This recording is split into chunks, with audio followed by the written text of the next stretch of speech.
at the Oklahoma City bombing memorial. I'm gonna vlog this because if I can. Yeah, we gotta walk a little bit to get up there because we can't park our bus close to it. So we gotta walk up. Yeah, pretty much. Just gonna vlog. Anyways, let's transition. Anyways, I saw school. I love how this looks with the fog up there. I think it's pretty cool.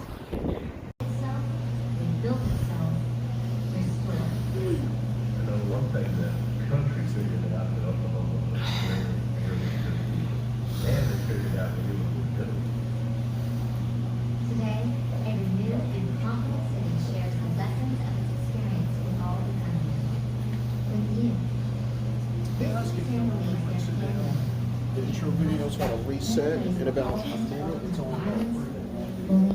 They come because of what happened on the morning of April 19th, 1995. Sunshine. And the birds were singing. Beautiful spring morning. The sky was clear. Chris mornings that said he felt good about getting up. It was an extraordinarily beautiful April day. It was a beautiful day, but it turned when I died.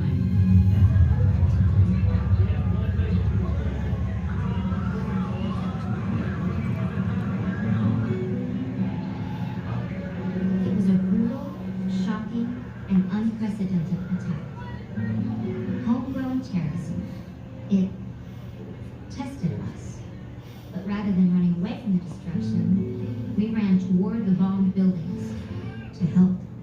I just got in my truck and headed toward the city. Straight to the side to get command That's post. the fastest trip I've ever made in my life. He ran up with And us. began running towards the people that were running We away. identified ourselves and we were let through the police line. Lines and lines of people waiting to try to give, to do something. People just wanted to do something. On that April day, Oklahomans and Americans, we lost our innocence, but not our character. Instead of scattering, we came together. And in coming together, we healed. We investigated, we sought justice, and we remembered. The truth of Oklahoma City is the courage and comfort you found in one another. It began with the rescue. It continues with this memorial. It is recorded in this museum.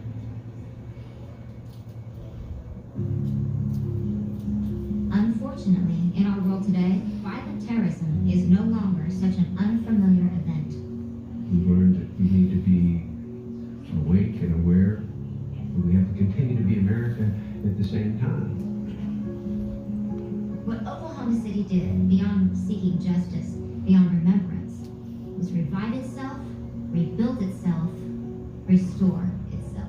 I know one thing that country figured out, that Oklahomans are really, really good people. And they figured out and knew what we were doing. Today, a renewed and confident city shares the lesson.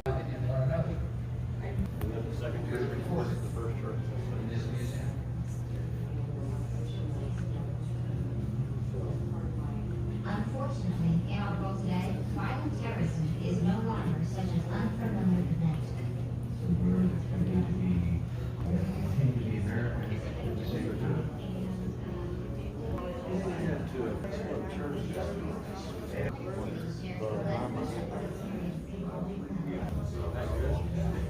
Yeah. Well, that's my whole church. A water permit. My dad had his water tested, and we knew he had good water. Well, I came up to me and called him to look on the board. And generalize some neighbors. We had a neighbor that he wouldn't have enough water, so that's what was there. And that, this was the line. She started.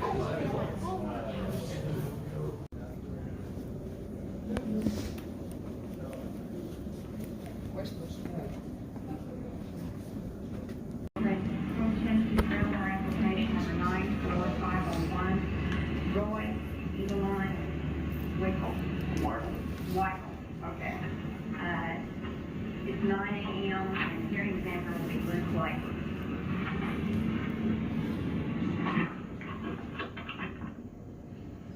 Good morning. We're going to open the record and in this proceeding with regard to application 95-501 for a groundwater permit. My name is Lou Claver, and I've been designated by the 9-member Oklahoma Water Resources Board to serve as the hearing examiner in this matter. Basically, my job here today is to gather facts, all the information I can with regard to this application to determine whether to recommend to the board that they grant this permit.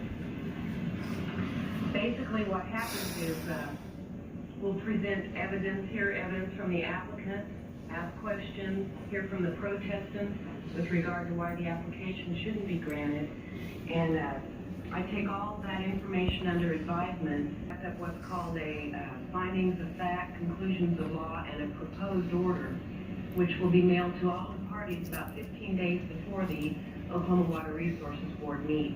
They actually, they sit in this room and discuss the application and vote whether to approve or deny the application. So they're the decision makers.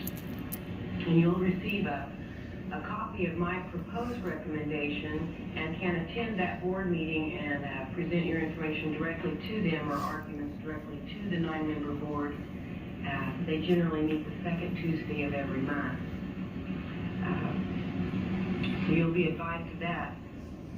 With regard to this proceeding, basically there are 4 elements that I have to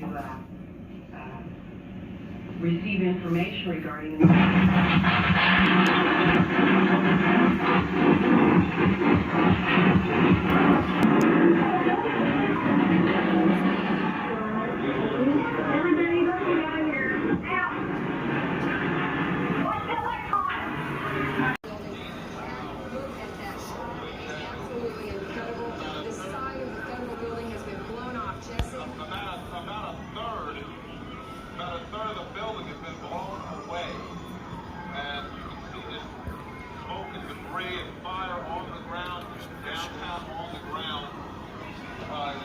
Devastating, and we are uncertain what caused the closure at this time. At 9 o'clock, it was built far away in Channel 9, at least 5 miles from downtown. And on the ground, I can see. Let's try to keep my mic open if we can, and I'll do it for talk with Jesse. If you are blown off, Jesse.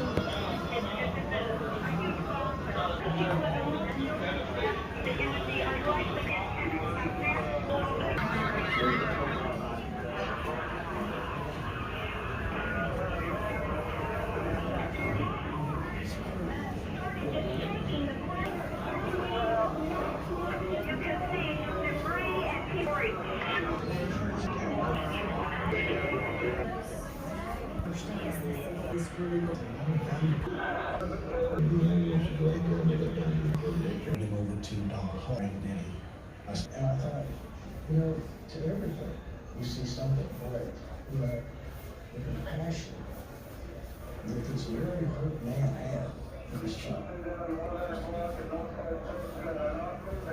Finally, they got my arms and those rights.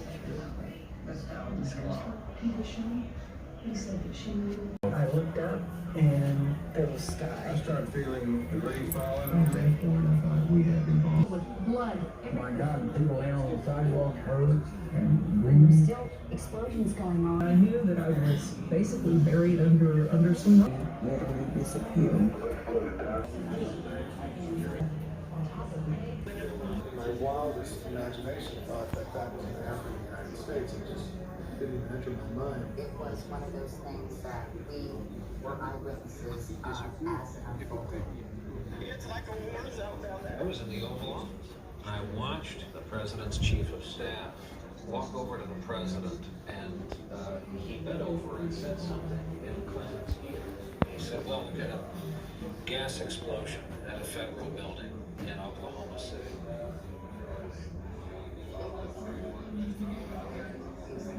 As far as what happened. And you get very close, which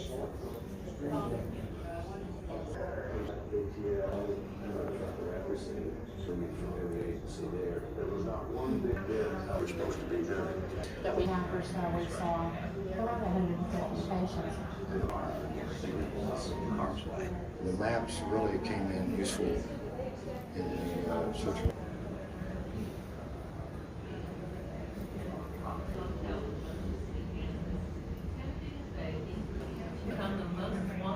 Bikes and slow down and fall back in behind the Mercury. For state vehicle and weaponry to the Noble County Jail. We pinned in the bombing.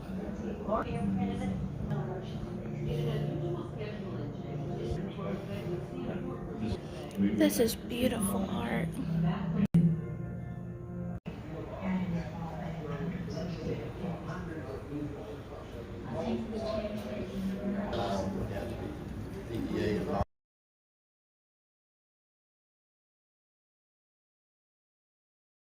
If there's anything in there that is criminal, search the trunk of the car.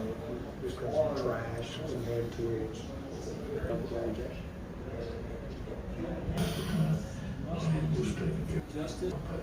We can have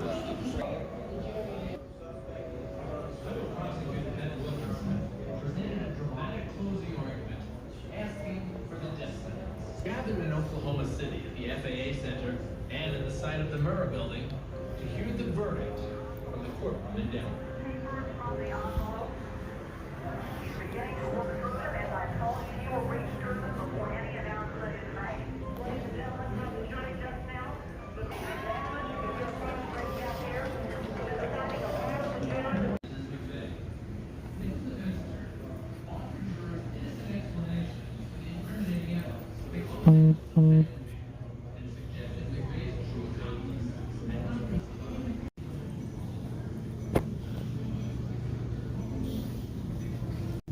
Should all perpetrators be punished equally? Our story was fictional, but let's take a look at a real situation. Timothy McVeigh, Harry Nichols, Michael Fortier. Each man was for his role in the Oklahoma City bombing and the deaths of 168 innocents, but their punishment would vary. Michael Fortier knew of the plan to bomb the building, but never warned anyone. Fortier agreed to testify against McVeigh and Nichols in exchange for reduced charges. He was sentenced to 12 years. Many thought his punishment was too lenient. Great news. So almost a slap in the face to the victims and family members. I intend to recommend the Department of Justice and the Attorney General of the United States that the death penalty be sought against both McVeigh and Nichols.